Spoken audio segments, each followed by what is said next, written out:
Yeah, good morning, everyone. This is me, your brother, your friend, Humani Steven, on the show. Please, if you're just coming in, I want you to just, press the, just go straight and press the share button. Let's invite people to the show. We'll quickly do uh, uh, a quick, what's it called? A quick share. Okay, guys. We're gonna do a quick share, but if you're just here right now, please just give us some likes and press the share button. We discuss issues bordering on Nigeria.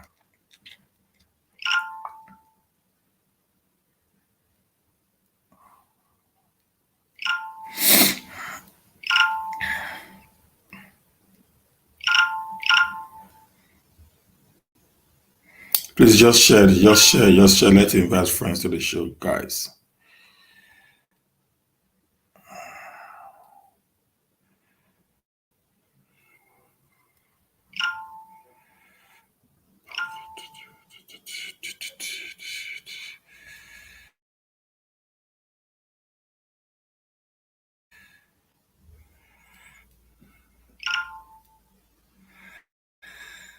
Our network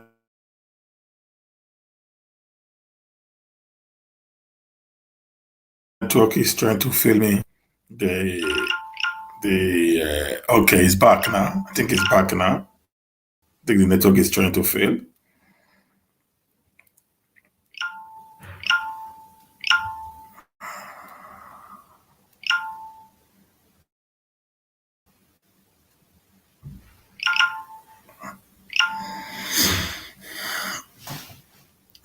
Yeah, okay, guys.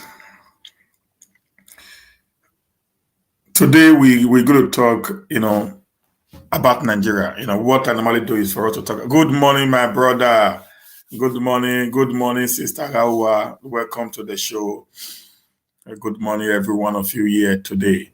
Now, let's just please, as you just come in, just press the like button, please, guys, and then let's begin the show.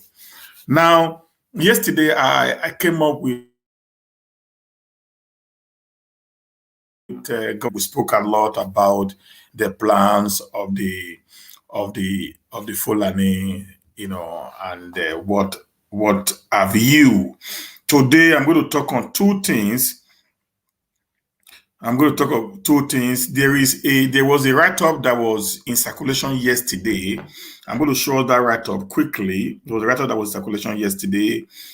I'm going to read that to us, and I'm going to read the reply of the Nigerian Army. Okay, guys. I'm going to read. There was a write-up that was in circulation. It was really, really fearful, and this morning I actually saw a reply by the Nigerian Army. So I'm going to read both the write-up of yesterday. I'm going to read the reply of the Nigerian Army. Then we're going to do some little analysis to read. Then when I'm done with that, I'm going to look at, the interview granted Chief Clarke, son, the barrister, on Channels Television, what he said. And he says, if care is not taken, Nigeria will disintegrate in the next 6 months. That Nigeria might collapse in 6 months' time. Okay, guys. So I'm going to read this. I'm going to, these are what I'm going to talk about today. Now, there was a very fearful write up that was in circulation on the social media space yesterday about the secret Fulani plan unveiled. The title was The Secret Fulani Plan Unveiled. The Fulani Wide Wind and the Compromised Army Chief. I think that was the title. Please, as you just come in, give us some likes and press the share button as we do this, guys. Okay, I'm not going to take so much of your time today. We'll just do as fast as I can, and we'll be at this. in the next few hours. Maybe I will come back in the evening if time actually permits me. Okay, guys, the Fulani Wide Wind and the Compromise Army Chief. This was what was actually in circulation yesterday. It was really fearful. I want you guys to listen to me as I read through this, and also we read the reply. They will do, a comprehensive analysis of both these very particular, write-up or statement and the reply of the Nigerian army. Okay, guys. Now, he said,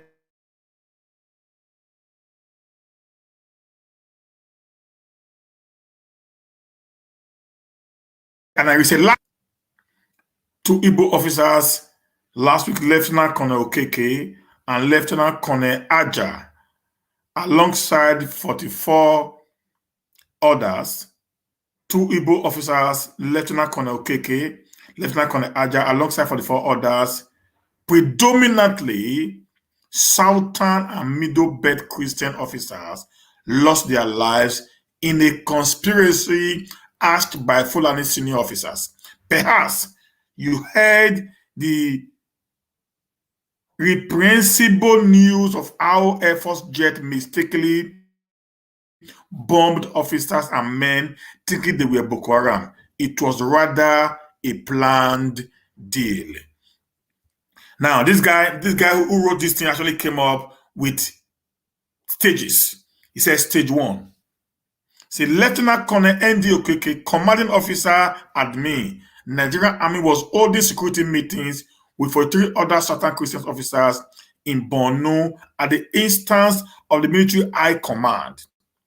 Minutes into the meeting, high-ranking personnel of Boko Haram mercenaries, dressed in the rank of major generals and well-armed, entered the meeting room. Having been granted access by higher conspiracy, thinking they were senior officers, Lieutenant Colonel Okeke and 43 other officers stood to welcome them in. They were mistaken. Within few minutes, all of them were gone down. The carnage was so horrible that the Chief of Army Staff, Lieutenant General Jiga, ordered that no report, picture, or video of that should be published, posted, or shared, threatening anyone that went against his order to face court-martial. No single Fulani officer was there, nor was a victim. Such was a plot to wipe out Southern and Middle Belt officers. You see, this is a very, very serious allegation. Very, very serious allegations. Now it says stage two. Stage two. Lieutenant Colonel Aja, another guy again, was in the battlefield in Borno against Boko Haram insurgents. They were poorly equipped, and the Boko Haram insurgents were better equipped with state-of-the-art military equipment. Hitherto unknown in Nigeria. Majority of the soldiers on the battlefield were Southerners and Middle Beltans. Boko Haram overwhelmed Lieutenant Colonel Aja and his men. He quickly called for a reinforcement. Instead of the military high command to send regular soldiers, Boko Haram and ISIS mercenaries, and got them well equipped, Lieutenant Colonel Aja was again, like Lieutenant Colonel Okeke, mistaken. He opened the channel only for his men to be wiped out. Another serious allegation. Stage 3. Those who escaped the pogrom took to their heels to save their lives and report the conspiracy and sabotage. The Fulani officers agent detailed to accomplish the mission quickly sent signals, and the Air Force was sent to level the escaping ones. This was the news of mistaken bombing of soldiers on battleground by the Air Force. It was an inside job. This is another very, very serious allegation. Stage 4. They are in a final stage to fully Islamize, they are in the final stage to full Islamization of the South and the Middle Belt. It now states this: the president of the country is a Fulani man. The Senate president is a Fulani man. Chief Justice of the Federation is a Fulani man. Deputy Speaker, a Fulani. Chief of Army Staff, a Fulani. Chief of Naval Staff, a Fulani. Inspector General of Police, a Fulani. Director DSS, a Fulani. National Security Advisor, a Fulani. Minister of Defense, a Fulani. Commandant NSCDC, a Fulani. Chairman NDLEA, a Fulani. Director National Intelligence Agency, a Fulani. Director Military Intelligence, a Fulani. Director Naval Intelligence, a Fulani. Director Air Force Intelligence, a Fulani. Director Immigration, a Fulani. Director Nigerian Authority, a Fulani. Controller Apapa and Tinkan Port, Lagos, a Fulani. Commandant Murtala Mohammed International Airport, a Fulani. General Manager NNPC, a Fulani. Minister Petroleum Resources, a Fulani. All these key and top positions are all Fulanis. This also is a very, very grave and serious allegation. Number 5, it says late 2021 to mid 2022, commencement of final elimination of Southern and Middle Belt officer and men in the army. Appointment of Fulani Police Commissioner in all Southern and Middle Belt states. Nigerian Army and Boko Haram merged together. This is another very grievous, serious allegation. Says Stage 6, dethroned Sanusi in Lagos in readiness as Emir of Lagos. I don't know how this is going to be possible anyways, but this is an allegation. Detailed El-Rufai to up Boko Haram financial support. Only the Fulani herdsmen are licensed to carry gun.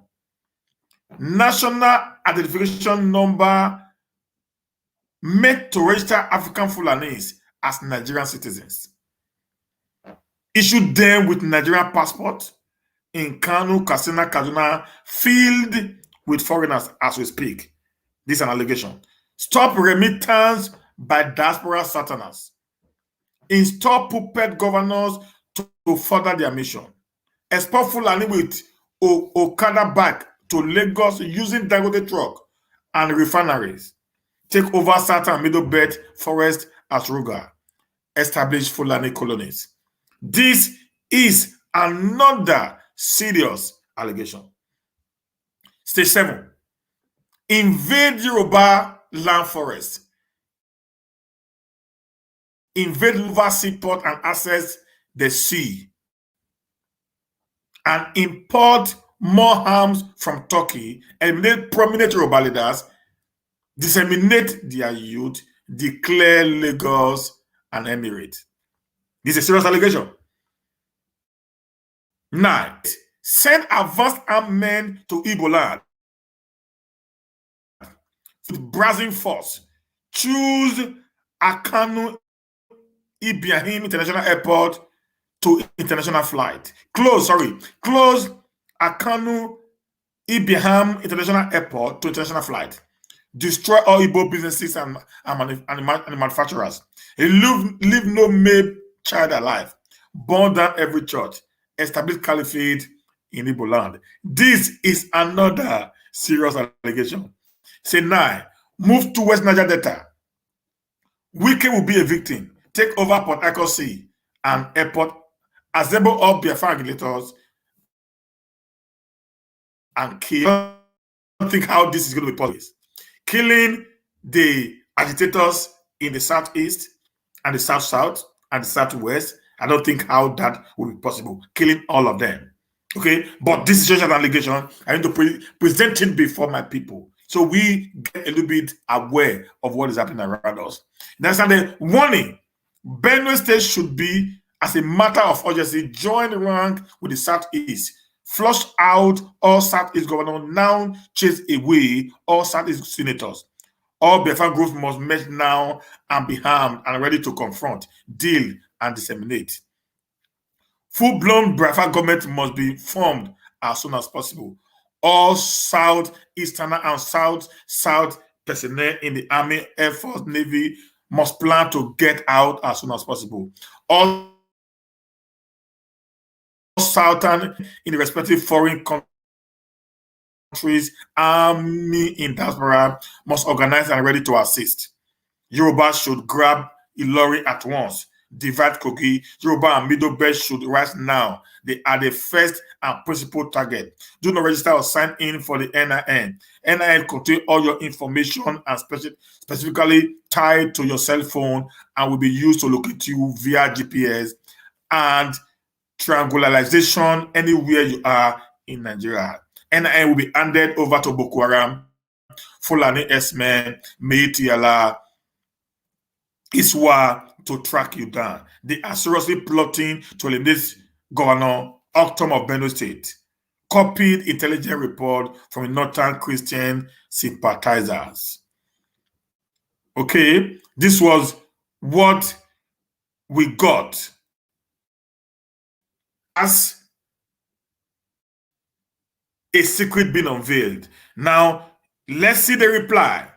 Let's see the reply of the Nigerian army, and let's take this back to what Governor Samuel Ortom also said. I'm going to play that video for you. I'm going to also do analysis on that video. Picture to see if there is any correlation to what this very particular guy who just came up with this, security intelligence report to be true, or it's just a fallacious or facetious story. Okay, guys? Now, ignore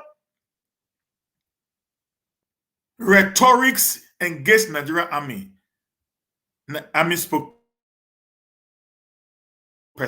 Nigerians to ignore the enemies of peace and unity of Nigeria who peddle divisive and subversive rhetoric sovereignty of Nigeria and its patriotic army. The Director, Army Public Relations, Brigadier General Mohammed Yarima, made the call while reacting to an online publication titled Secret Fulani Plan Unveiled, the compromised army chief, on Monday in Abuja. According to him, part of the police script stated that last week, two Igbo officers, Lieutenant Colonel Okeke and Lieutenant Colonel Aja, alongside 44 others, predominantly Southern and Middle Belt Christians officers, lost their life in a conspiracy hatched by Fulani officers. However, to put the record straight, it should be clear that the Nigerian army does not train, deploy, operate along ethnic, religious, tribal, regional divides, thus the name Nigerian Army. In the past, several subversive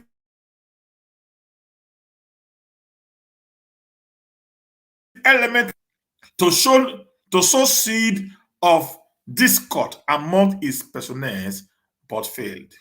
This is duly largely to the loyalty and belief of the Nigerian army in one great country called Nigeria. The amateurish article presented in self-styled stages 1 to 9 in a fictitious movie-like scenario, devoid of even the basic rudiment of a news report, but yet laced with potent hatred and venom for Nigeria and its proud citizens. One cannot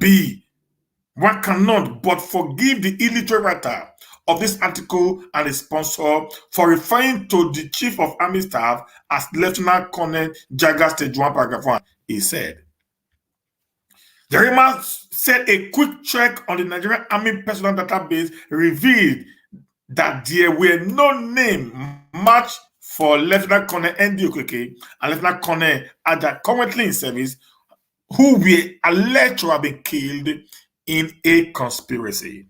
According to him, in general summaries, stages 4 to 9 of the uncoordinated article exposed the real intent, albeit the very low IQ of the writers and publishers. They have distinguished themselves as enemy of our existence and should be seen and treated as such. Furthermore, the Nigerian Army would like to request all peace-loving citizens to disregard the content of the said article by Opera News official in its entirety as it lacked common logic. The Nigerian Army also wished to reinstate the commitment to the protection of territorial integrity, defending lives and property of all citizens and residents in Nigeria. The Army further wishes to solicit for the continuous support of all patriotic Nigerians in stamping out activities of criminals, including subversive element for a peaceful and prosperous Nigeria, he said. Now, this is the reply of the Nigerian Army towards the allegation that was being made by the writer. Okay. Now, before we do analysis to this, let us hear what Governor Orton said in a video that went viral yesterday. Sorry, guys. I think I'm having, I want to listen carefully. It's about taking over the land. And I will read this so that you appreciate what I'm talking about and you appreciate my pains. This is a summary of the deliberation by Fulani Nationality Movement, January 13th, 2018 to 14th January 2018. That was when they had this meeting in Kano. And they issued this press statement. Listen to it very well. The Fulani Nationality Movement, after extensive deliberation on the state of the nation in the context of recent killings and national uproar, met today in Kano, the capital of Kano State. Amongst other things, the FUNAM deliberated on attacks on cattle by rustlers, kidnap of Fulani men and women in some parts of Nigeria, displacement of Fulani traditional settlements in the northern Nigeria and some parts of southern Nigeria, stealing of properties belonging to the Fulani cattle owners, amongst other issues. The group also deliberated on the political situation in Nigeria occasioned by the irresponsible calls for restructuring of Nigeria and historic and vicious attack on Fulani people by southern nationalities. Now, you see that now? They are always quick. These guys are always quick in heaping blames on the southern Nigeria. I want to ask a very simple question to the Fulanis in the north. We, the southern Nigerian, grew up living among the Hausa Fulanis, as they are relatively being called in the south. We grew up with people who actually carry a stick, and the highest you see with them is a dagger and a cutlass. When we were growing up, we knew these people to be peace-loving, business-oriented set of people. My question is this. We feed them. We give them water. We give them shelter. We give them clothes. And most of the time, they give us their animals in return when the animal is being hit by trucks or got injured and couldn't walk anymore, or the animal dies. They give that animal, they give that cow to the community. These were actually the Fulanis that we grew to know. These were the set of people that we actually knew as the Nigerian Fulanis. Until the invention or the unfortunate coming to power of President Muhammadu Buhari. The truth must be said, guys. During the time of President Shehu Musa Yar'Adua, Maro Musa Yar'Adua, sorry.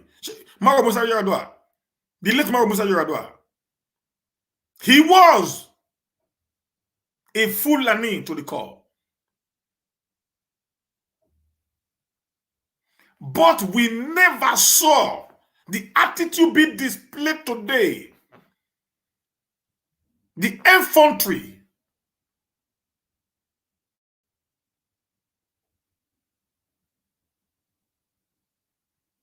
being displayed today by this group of Fulani elders ever happened in his 2 years reign as the president of the Federal Republic of Nigeria. We have the likes of General Ibrahim Badamasi Babangida. Even in the time of this one of the greatest dictator of our time, General Sani Abacha, we never, ever heard that the Fulani have so much power, so much audacity as they display today in Nigeria. We all remember Mohammed Yusuf, the guy who actually started this dived into what we call today the Boko Haram insurgency. We all actually knew how President Maro Musa Yar'Adua of blessed memory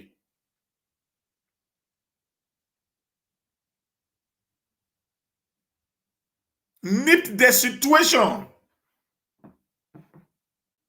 at the board. We knew that it was not actually Musa Yar'Adua that actually gave order for the execution of Mamadou Yusuf. But some elements within the government as at that time that actually wanted to make sure that that government does not stand the test of time. Enough for them, for their secret not to be revealed, because Mamadou Yusuf was revealing the secret of how they were being used to win elections in some part of the state in the north. How they eventually came, abandoned them, and they decided now to not take the bull by the horn. They extrajudicially killed these guys, including a commissioner in Borno at that time. That eventually gave rise to what we know today, the Boko Haram set. We also know that during the time of President Olusegun Obasanjo, there was also an uprising that gave birth to what we know today, the Sharia laws in nearly all the northern states of Nigeria. It never snowdived into what we are experiencing today in Nigeria. I can boldly say, with every iota, of truth in me, that during the time of President Olusegun Obasanjo, the OPC sprang up. But President Obasanjo actually granted OPC in the West. It makes them toothless. It makes them redundant.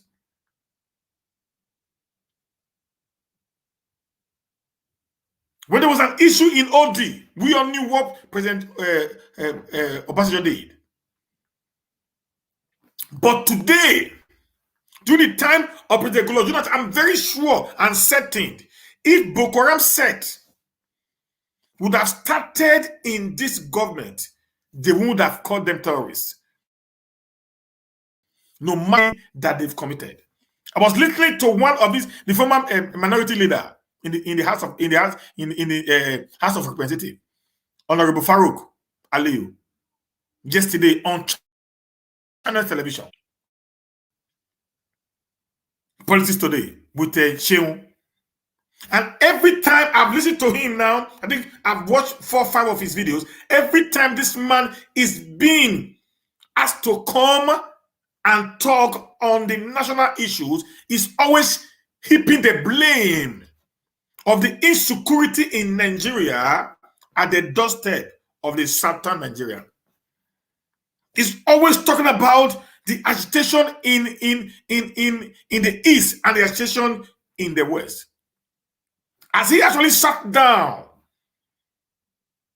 to think, why do people want to leave the contraction, the already expired contraction called Nigeria?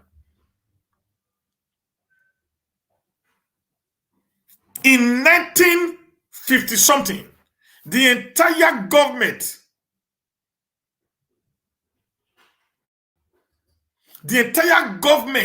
of Nigeria, the entire people of Nigeria decided, they sat down and decided to live together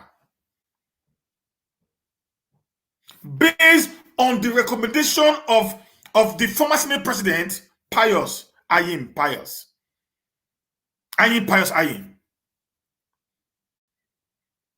They decided to stay together and live together. But today, why are these people now agitating? They want to leave the contraction that has expired called Nigeria. Is it not time that we all sit down to ask, why do they want to leave?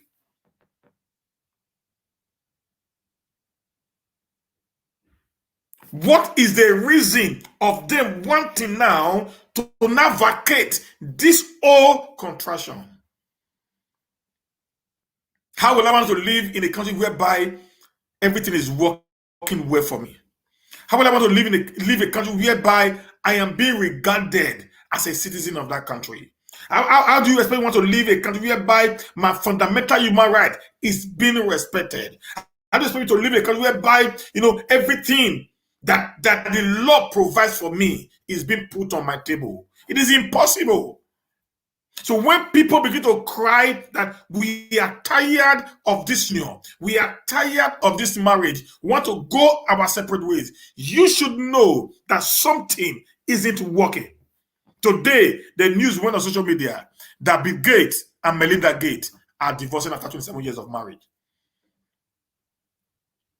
That shows that the marriage hasn't been working from the beginning.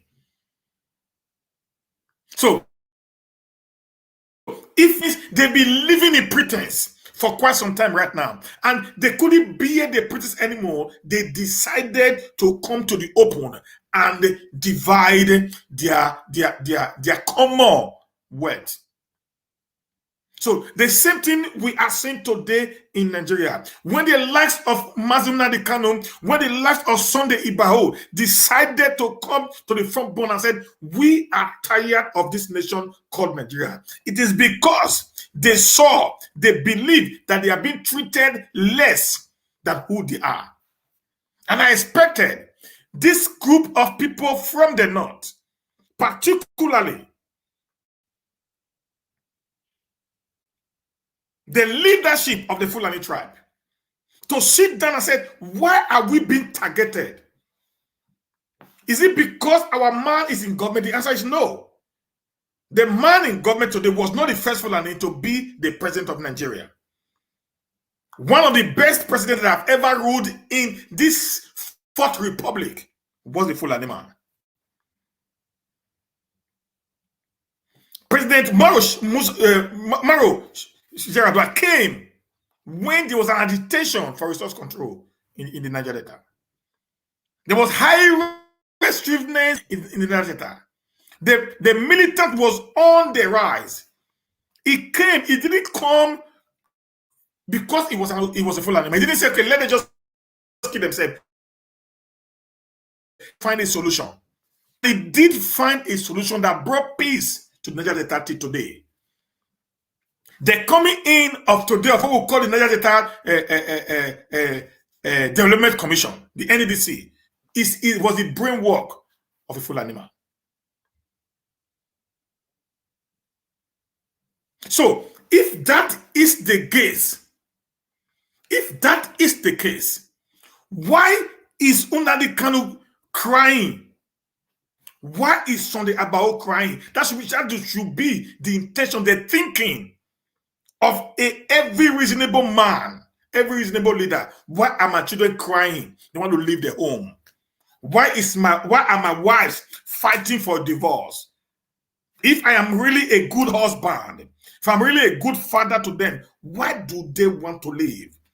It must be something that is actually tearing them apart, that is making them to believe I can't stay anymore in this old contraction called marriage. That was forced on us in 1914 by Sir Lord Lugard.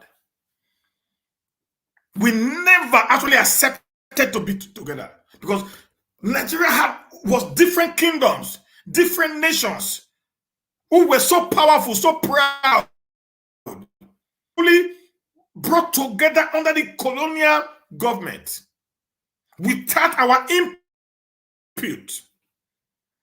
That has brought us to where we are today. And I think after something years of our existence, it would have been very, very nice that we not decide on how we need to govern ourselves. We can't pretend. And my question is this, I want to say something again. My question is this, why is some part of Nigeria afraid of sitting down on a round table to actually negotiate, redefine the entity called Nigeria? If it's not working as it ought to have worked, which we all know, Nigeria is collapsing. It's gradually disintegrating to a level of no return. Now, if we as a people want Nigeria to be prosperous, if not because of our parasitic attitudes that have been built over time by successive military administrations, which now make some part of the nation parasitic, being a parasite on the other part. Why is any right thinking person will be afraid to sit on the round table to discuss a marriage that is not working? Listen, let me tell you something, guys. Any man who is afraid to discuss marriage that is not working actually want the marriage to fail. Simple and pure. And history will always record such a man as a man who was unable to manage his home successfully. No wives, I repeat, no wife or no husband cries for a divorce when actually nothing is actually happening that is making him or her want to leave the union. Once upon a time, the Middle Beltons, let me shock you before I continue with the video, guys. The Middle Beltons were actually the darling of the North. The 1967 to 1970 war, known as the Biafra War or the Nigerian Civil War, was actually fought by the Middle Belt. Let me also shock you. The ADC to Major General Guji Ironsi was Major General Theophilus Danjuma. He was a Middle Belton. The man who actually led the army officers that went to kill Rosin in the West was a Middle Belt man, Major General T.Y. Danjuma. They fought that war. They were one of the senior military officers because they were also very educated because they were close to the South. But today, the same people are not crying for liberation. And a sane man needs to have asked some questions.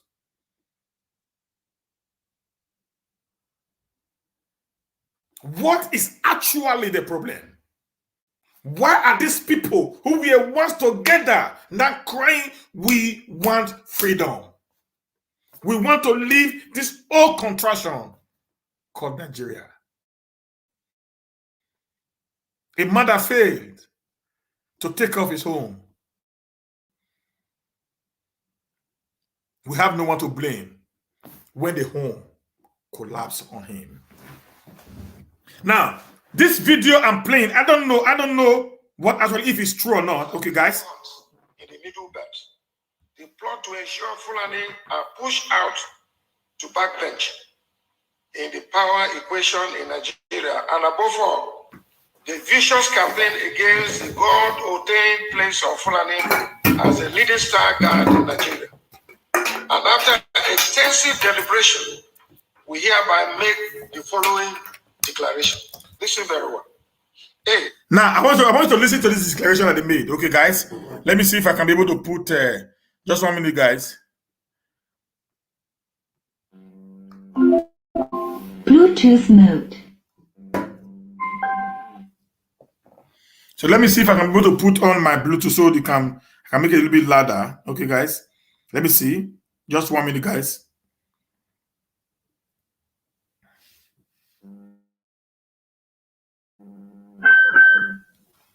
The killings in Benue State of the chief was a revenge. It was a revenge attack on cities, which most Herodians on November 17, 2017, and when 30 Fulani men and women were killed in Nasarawa State. We noticed the recalcitrant culture of the chief people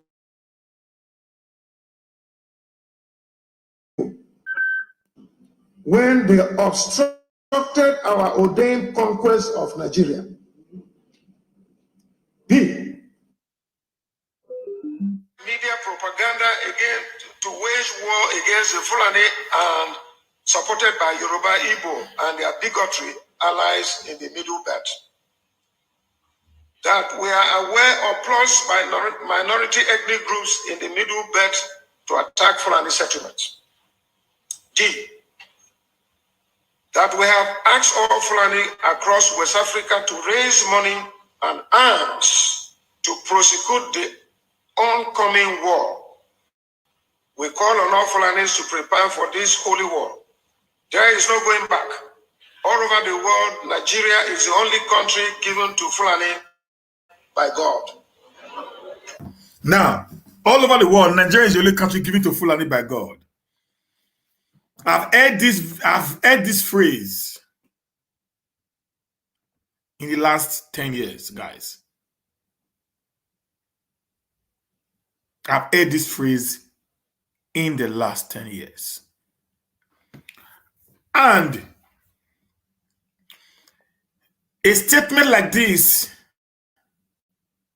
was coming from a governor of a state.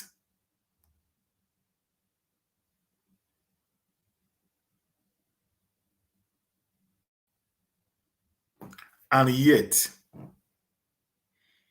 the military and the security apparatus or architecture, as being called in Nigeria today, do not deem it fit to check the authenticity of this report because it is coming from the north.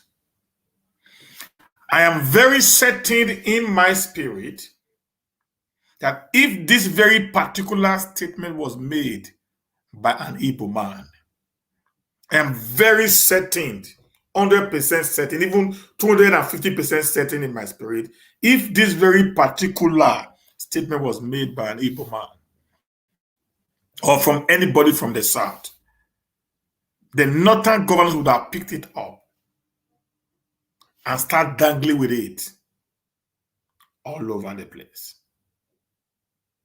Do not forget that when the governor of Ondo State, Akeredolu, made a law prohibiting open grazing, the governor of Zamfara State came out and many of his compatriots in the north kicking against the decision of Akeredolu, saying he does not have the right to stop anyone from going into any forest in Nigeria.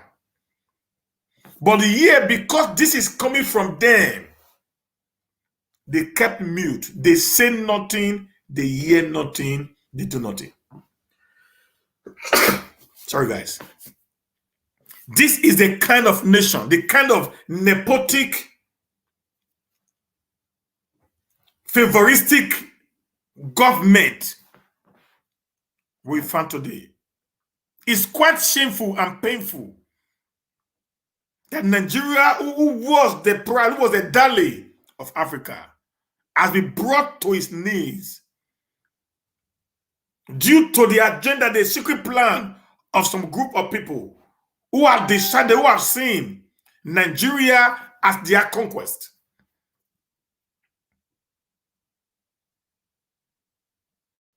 It is painful that President Muhammadu Buhari has put his name on the Guinness Book of Record as the one guy who do not give a hoot, who do not give a damn about what the people say over what he does.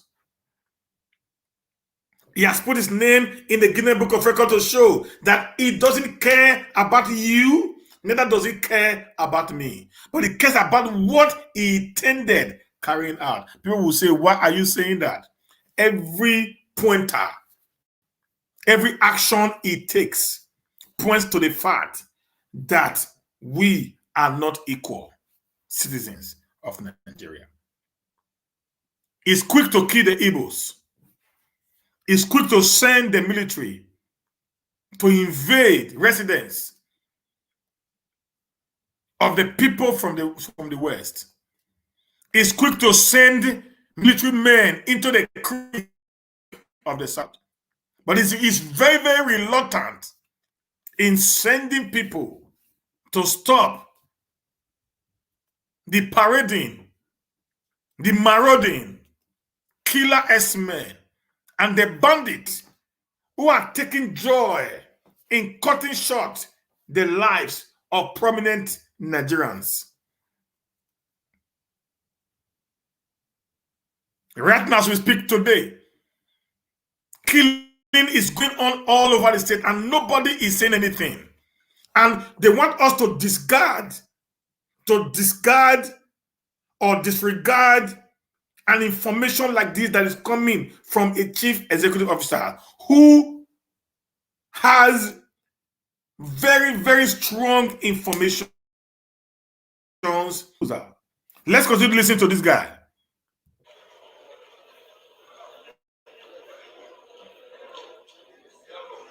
Here's something. This was a press conference held in Kano. And this is the copy. It is before the media, it's on social media. We oppose anti-grazing laws which obstruct the ability to move freely and stay anywhere in Nigeria. Now, if you look at that law, that's E. They said now that they oppose anti-grazing law. Do you know even in Edo State, there is a law that you don't graze in from 6:30 to 6 a.m. Bros, these boys, these little boys, 17, 18, maximum 20 years.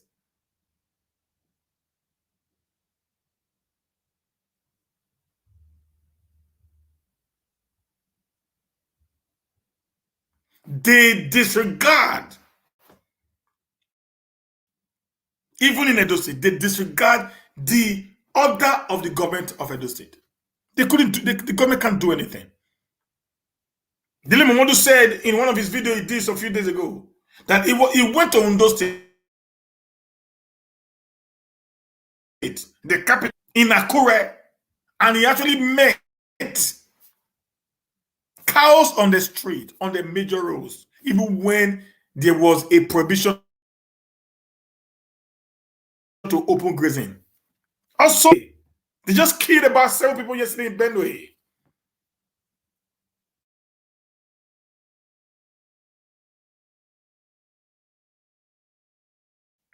These guys, oh, my question is this: who gave them such an authority? Who gave them such powers?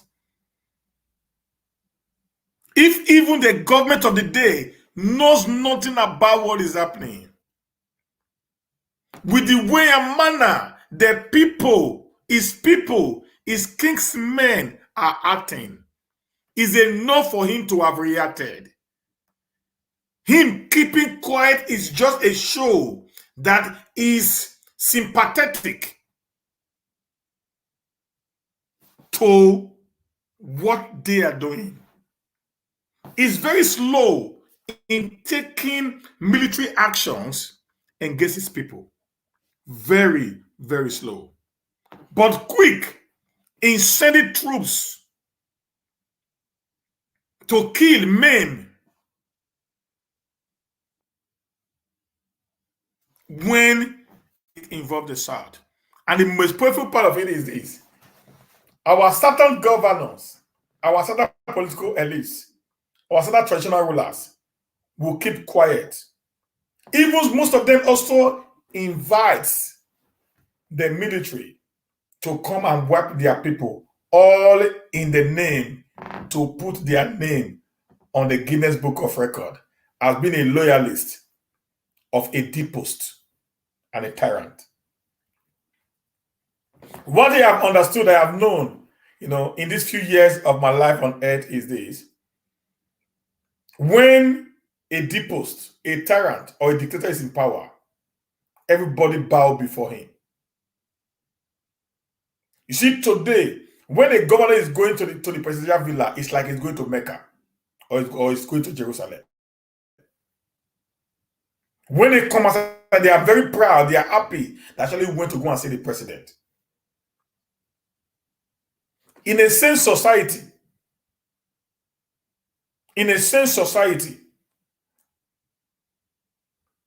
president is just like the governor of a state. But in a Nigerian setting, the president is like an emperor. It's like a de facto leader.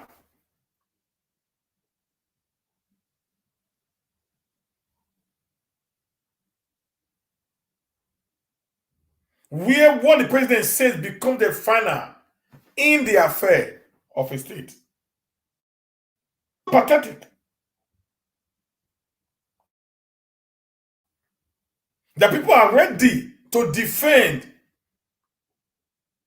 the nepotic, attitude of the president just to gain favor. And I start wondering, why are our governors actually making so much, particularly the certain governors, like Governor Opus Oduma, like Dave Umaya,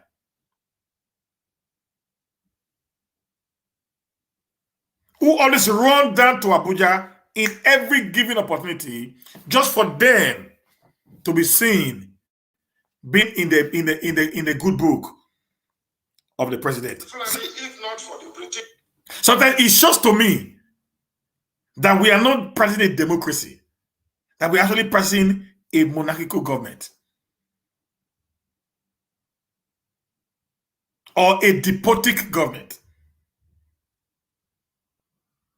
where the president or the leader, as it be called, leader de facto, has the final say on who sits in any office, just like it happened in the military era, whereby the military president can just wake up one day and remove a military administrator from a state. So everybody was actually going, to the head of state to bow before him so that he can constantly, allow them to remain in government. These guys have already totally forgotten that in a democratic setting, power belongs to the people. But today, in the Nigerian system, the people have been relegated to the background. We mean nothing to the government of the day, whether in the local, in the state, or in the federal. None of them is exempted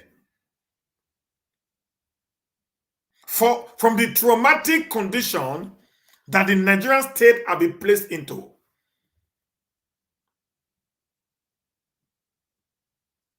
It has become a political evidence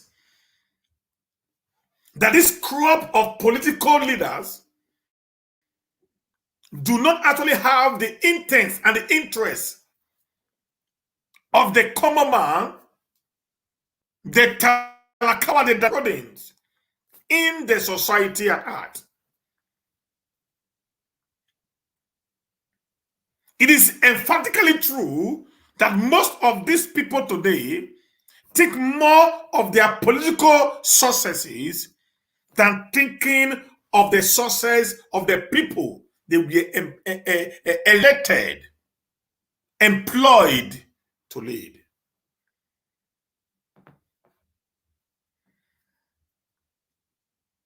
It is only in a country called Nigeria that the president is above the law, that the president can't be spoken of, even when he does what is wrong. And when you do that, you are eventually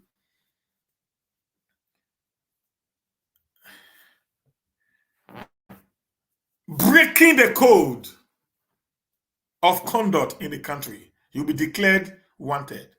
You'll be declared a terrorist.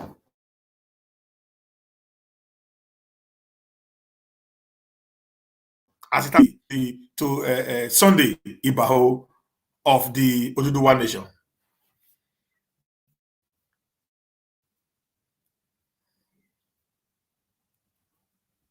Let's just listen more on what Gonotomi say. Would have actually conquered the entire Nigeria which God has ordained as our dominion.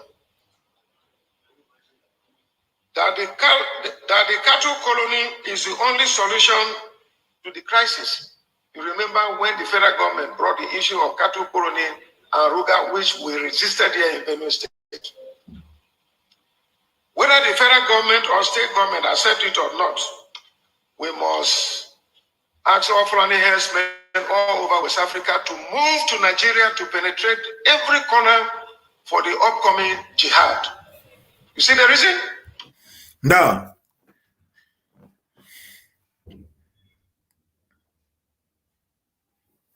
Now the problem is this: with what this man said today, and with what is happening in Nigeria today, is there any difference?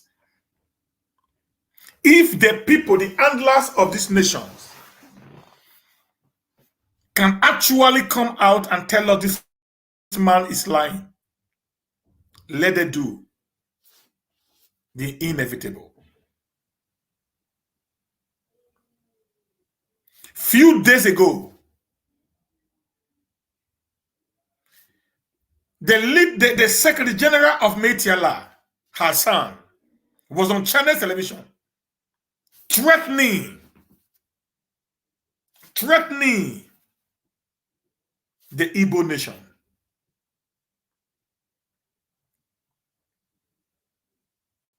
I was still waiting. I was thinking I'm going to get a sound. I'm going to hear a sanction again against the channel's television for allowing such a broadcast on their channels. But no, it never came. Do you know why?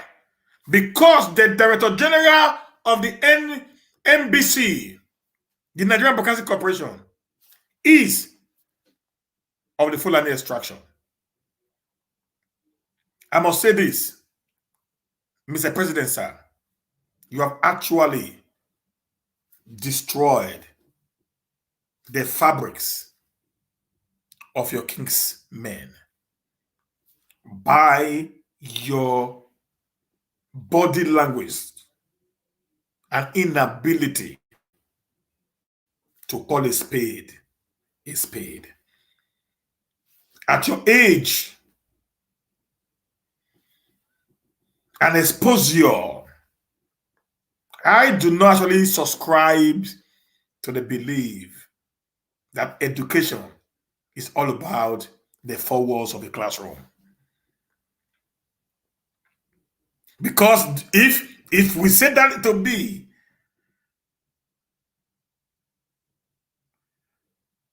it becomes a little bit difficult for the people that were before us, who actually left histories for us to follow today. We are here of the 1804 Jihad War by Usman Dan Fodio. People put it on the wall. We are here of this beautiful queen,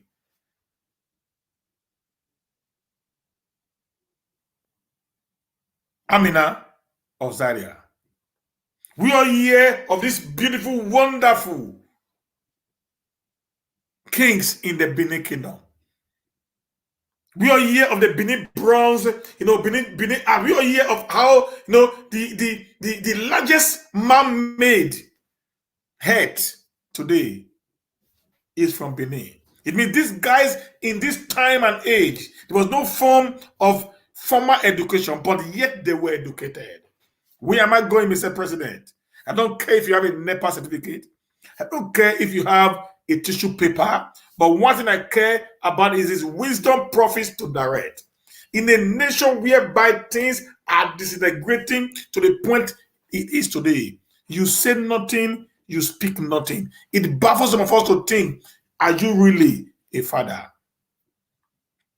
I remember, sir, in 2014, when the issue of the Shibo girls came into the light, you were one of the people who told the then President Goodluck Ebele Jonathan to resign because of his inability to stop the rise of insecurity in Nigeria. And many of the youth, I'm very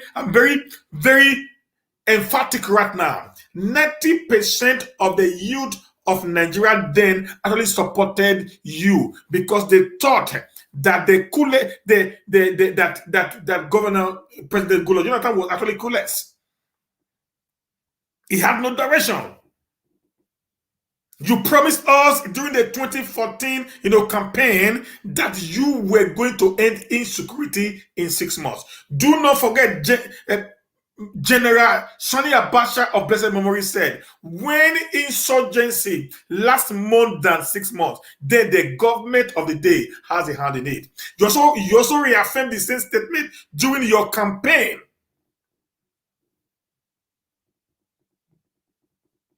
During your campaign, that you are going to end, you're going to be at the forefront. The president of Chad today, Idris Deby, actually stood. He was killed. He died of the bullet wound he had while he was at the front of fighting for the liberation of the Chad Republic. But today, even when you hear of the massive killing in the land, you say nothing about it. Farouk was saying this morning, we are doing a lot behind the scene. Come on, guys, you do nothing behind the scene. The people want to see you work, not doing something behind the scene. You'll be doing this in the last 6 years plus. Nothing had happened. We have not been able to see any significant difference in the security situation in Nigeria.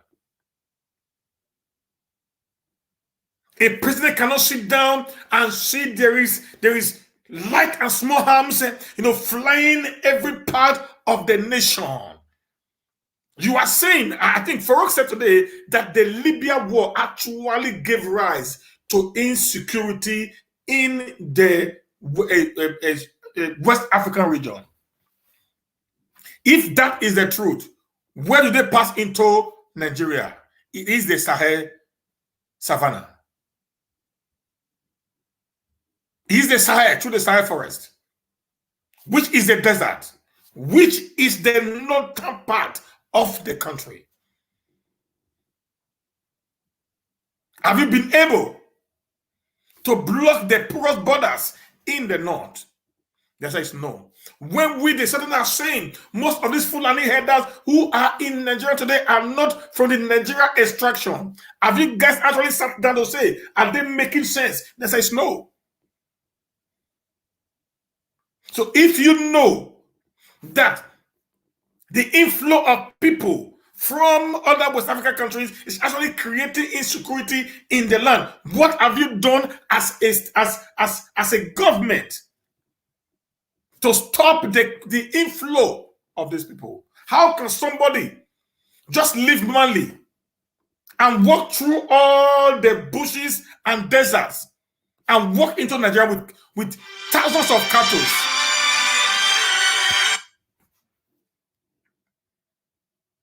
And walk into Nigeria with thousands of cattle at the same time, without nobody checking them, nothing whatsoever, no documentation, nothing. Who does that in the 21st century, world? Who does that?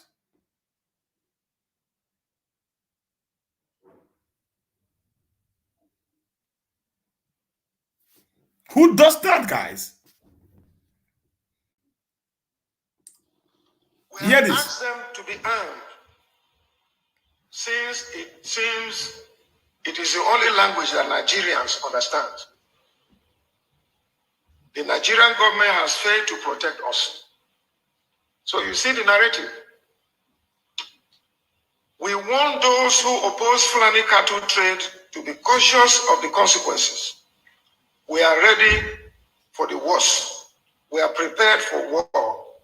There is hope for peace if and only if attacks on Fulani herdsmen stop and the Fulani is allowed to settle anywhere that the Fulani choose to settle in Nigeria. You see that now? I'm not the one talking, guys. This is a governor talking. So they will stop killing you until you allow it to settle wherever they want to settle. Look at what he said. Hear this important part of it. Look at it. We are Nigerians and are free to settle anywhere we desire with our culture, our families, our commons, and our values to the glory of Almighty Allah. Our culture. You know what I mean by culture? Yesterday, I did a video yesterday, and I said,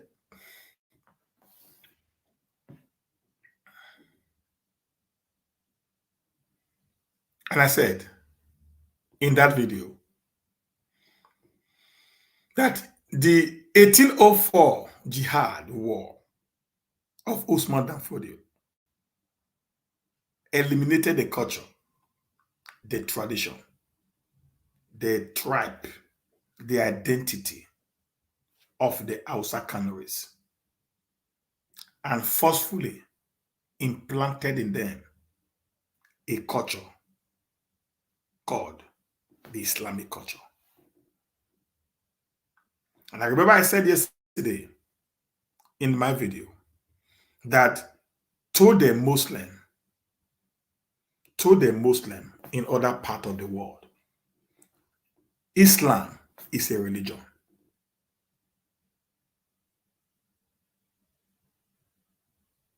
Okay? To the Muslim in other part of the world, Islam is a religion. Get that, guys? Now, to the other Muslim in Nigeria, apart from the Fulanis, Islam is a religion. But to the Islam is a culture, not a religion.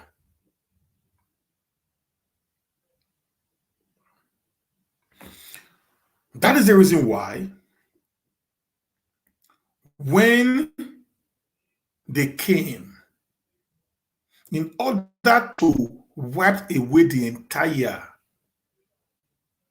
culture, tradition of the Hausa Kanuri tribe of Nigeria, they superimposed a caliphate on them under the control and the leadership of the Usman Dan Fodio, which is a descendant, which the present caliphate now, the Sultan of Sokoto, is a descendant of Usman Dan Fodio. So that eventually wiped out anything that had to do with culture, apart from the Islamic culture. They used the Islamic culture in order to safeguard and perpetually keep the other northerners in the north under the wings of the Fulanis. That's how they also did. They make sure that in each of the state or each of the kingdom in the north has a Fulani as the emir, as the king, just to keep that culture going. So when you want to rise against the leadership of the Fulanis, it will be interpreted by the same people as rising against the religion of Islam.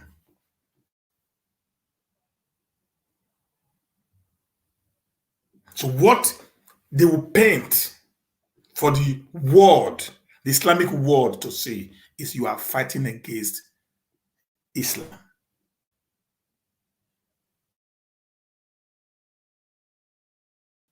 The Hausas and every other tribe in the north who are now Muslims to be in Islam because they have no culture anymore. Ask most Hausas, what is your culture? They don't know. That's why today in Hausa land, the original name of the Hausa people have been wiped out from the surface. They now bears Arabic names, which Itatu is Islamic in nature. So Islam becomes their culture. Islam becomes their tradition. Islam becomes their religion.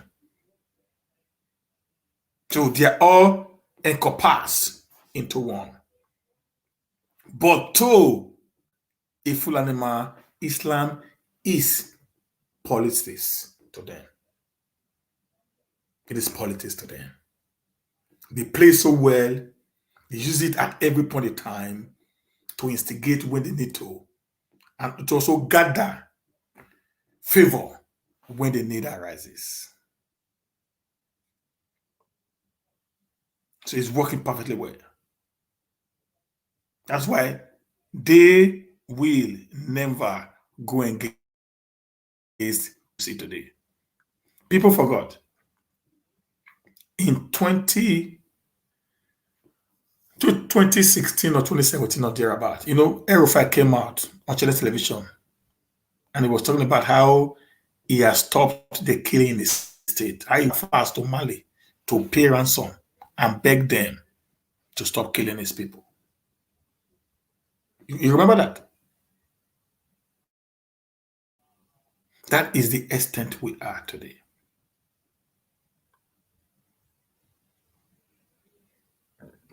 Nobody cries for a divorce if everything is actually working according to what they planned. We must create this avenue whereby our people should be protected. And with what we're seeing today in this government, the South can never be protected. So I call on the leaders of the South and the Middle Belt to do Any everything. attempt or attempts to reverse this demand will be met with holy uprising never before seen in the history of Nigeria, and in the scale compared to only with the 1804 jihad. The world is enough for the wise. The Fulani is capable of defending itself. Signed, Badu Salisu Amadu. So you will see that is what we actually saw from the governor of Benue State. And now let me go to take the last one to this morning before I go. Now the main topic for today was the Nigeria may collapse. Insecurity, I swear by my father's grave, Nigeria will collapse in 6 months' time. Clarke, just ready to listen to what he said. A senior advocate of Nigeria, Robert Clarke's son, has warned that Nigeria may not survive the next 6 months. Speaking on Channel Television's Sunday Politics, the senior lawyer said many things are happening, and I swear by my father's grave, if care is not taken, Nigeria will collapse in 6 months' time. Clarke lamented the space of insecurity in Nigeria while reacting to the current warning issued by the Department of State Service (DSS) to come after elements causing disunity in the country. He said, "You see, the problem with Nigeria is that those who should know don't want to know, and they don't know. The security session is talking and talking and talking. What are they doing? The security in this country is so bad today that I, Robert Clarke, I cannot guarantee Nigeria staying another 6 months. The problems are overwhelming and have been created by these same politicians since 1999 Constitution came into being. And this crop of politicians who are swimming in Abacha's loot and trying to form as many political parties as possible for him, Abacha, got into money and came into politics. Nigeria has never been the same. Nigeria is worse than it was in 1982. What is the cause? The cause is the leadership we have." End of quote.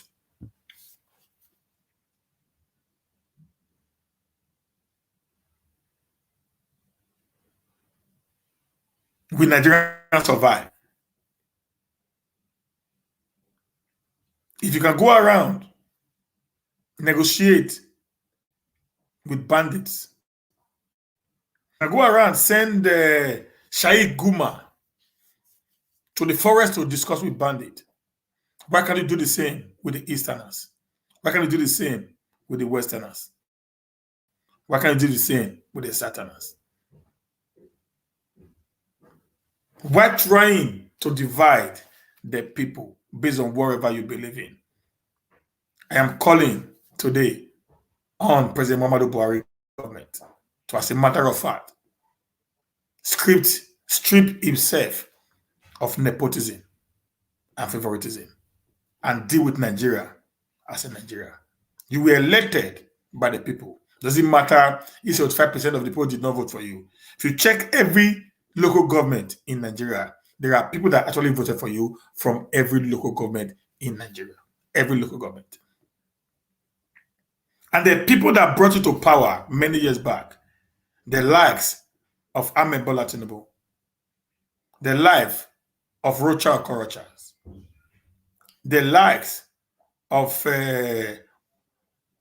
Oyegu, the likes of Adam Soshomole, the likes of Rotimi Amechi, Dino Melaye, Saraki,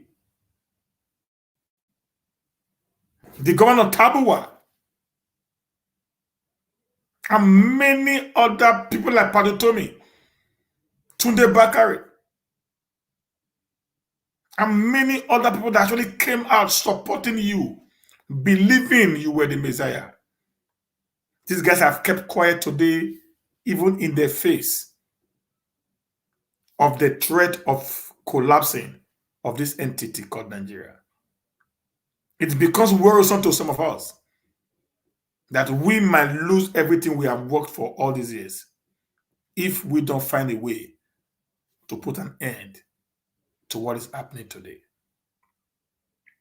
Your actions and inactions, your relegation of the federal character system be put in our constitution has actually affected many of the things that is happening today. Your indifferences in dealing with sessional issues has actually also made the youth to be in a bad light among the youth of Nigeria. Because the speed at which you take actions when it involves the South is not the same speed you take actions when it involves the North. We have heard of the guy who actually went to your state and kidnapped people in Kankara. Renounced few after collecting millions upon millions, renounced. According to them, he went to Zamfara or Niger and continued with his crime. There he met his Waterloo. But why did you not do that to Commander in Council of the ESN? I don't support illegality, but I believe what is good for one should be good for the other. Let's treat the people in the same light so that at the end of the day, we can be able to have a functioning Nigeria if we are one. Let me say this. Let me emphasize this again. Between 1st January 2014 to 1st January between 1st January 1914 to 1st January 2014 elapses the contraction, the amalgamation of Nigeria. And I believe the British knows what we are talking about. And I know they are waiting. Do you know why the Western world are actually doing anything? Because they are waiting to kill ourselves. They know that the contraction that they actually brought into existence has expired about 7 years back. They knew today that what we call Nigeria today is purely illegality. Because of the greed and the benefit which they get from what is happening in Nigeria today, they have refused to speak up in order for peace, equity, and tranquility to return back to Nigeria. I want to call on the people that make up the contraction called Nigeria. I want to call on the Yorubas. I want to call on the Hausas. I want to call on the Igbos. I want to call on the Tips, the Ibibios, the Nupes, the Deltas, the Edos, the Shakiris, the Ejos, the Kwales, the Queries, all the tribes that makes up this entity, this contraction called Nigeria. I'll call the leadership of these different ethnic nationalities. I'll call on the traditional rulers, political leaders, youth leaders to start speaking up if we want to see how a country called Nigeria in the next few years. With the rate and manner we are going, I am very certain Nigeria will be worse than Somalia in some time to come. It is high time those of you who have actually invested so much in the country called Nigeria today to wake up from your slumber, do the needful, and begin to speak peace among the people. And the best way to guarantee peace is when we all sit together, discuss our differences, see how we're going to manage the marriage that we went into over 100 years ago, and see how possible it is for us to be able to keep it going. Let me say something, guys. In 1953, when this young man then, the Adela of Oromi, Chief Anthony Enaro, raised a motion for the independence of Nigeria. The northern province then, led by Malam Tafawa Balewa and the Sultan of Sokoto and the Sudan, Aminu Kano, says the North wasn't ready for self-independence. This is what I want the Northerners to always think. That was a breaking point for the South to have left the North and go on their own and let the North remain. The Southern Nigerian leaders saw the North as their brothers. They decided to wait for them 3 years more.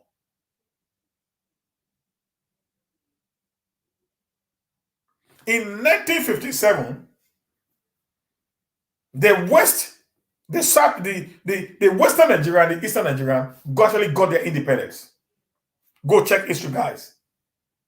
While the Northern Nigeria was still under the control of the colonial masters. That was a sacrifice the Southern leaders, led by Chief Obafemi Awolowo and Dr. Nnamdi Azikiwe, made to keep this contraction called Nigeria One.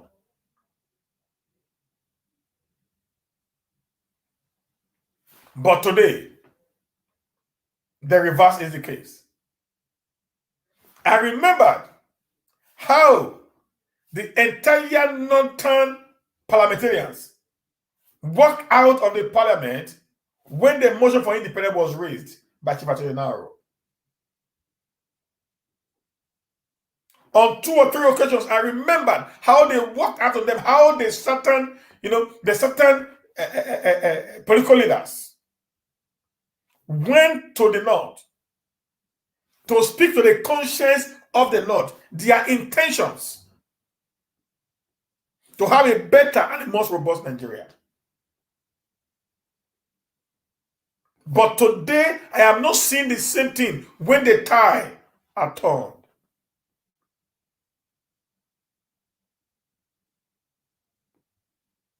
The power, the advantage was actually in the hands of the Southern Nigeria. They would have called for a split along the middle belt line. But they never did that.